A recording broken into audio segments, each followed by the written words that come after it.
Let's have a look at trying to optimize your space, your UV space that you're using. This is the pack that happened. I have the rotate turned on, and this is what it's generating for me. Well, there's a couple of things we can do to make this better, okay, and make it make more sense for when we're painting on it as well. For one, the top knob piece here, what we've got is these two pieces. Well, wouldn't it be better at least if they were close together? Okay, so that kind of makes good sense right off the bat, that if we push them together and even just butt them up like that or side by side and rotate them, it just makes more sense to have them there. And when we go and add texture, we're adding it on both at the same time.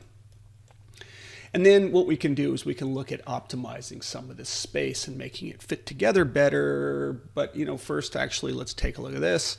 You can see these are upside down. That's the actual top of this piece up here. Okay, and we can check that just by turning off the select element. You can see it's the top, but this is the top of this one. Once again, doesn't make a lot of sense. There's some sense it makes when we paint dirt maybe along the bottom like I have. We can just paint it in here. But it's up to you, but often I like having pieces up the right way. So I'm going to select that element again and go to your rotate, but as you rotate, just hold down Control and it'll snap to degrees as it goes around. And with it there, you can then, make sure that it fits. It can't go outside of the UV space, okay? So that fits in there now. It's the right way up. But can we actually find a way to fill more space with this? So here's how I go about doing that. I play a little bit of Tetris and fit it into a tighter space. So it looks to me like this is the bigger one, but there is a lot of space up here. So if I put this up there, what I find is I can actually save an entire row here, an entire row down there. Okay, so I can get those. And if I put this guy back in here somewhere, I'm still saving that row or column here and a row across here, so I can fit that in. This one's going to be a hard one to fit in there. Okay, so what if we swap these two? Can we get that to fit? Look at that. That fits perfectly. Still save that column, still save that row. This guy can fit in anywhere I want.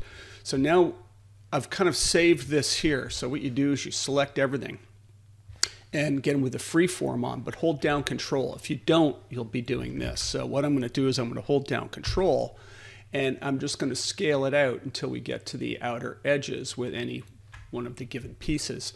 So I've just used up more space. Now you can see I'm overlapping here. That's bad. I'm just going to give it a bit more space. Okay.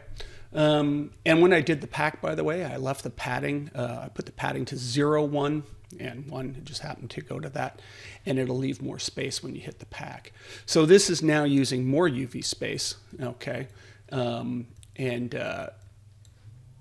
using up and sort of optimizing what it'll do. So this is what you should be doing to be able to get really good UVs and use up what space you have and use up the pixels you have.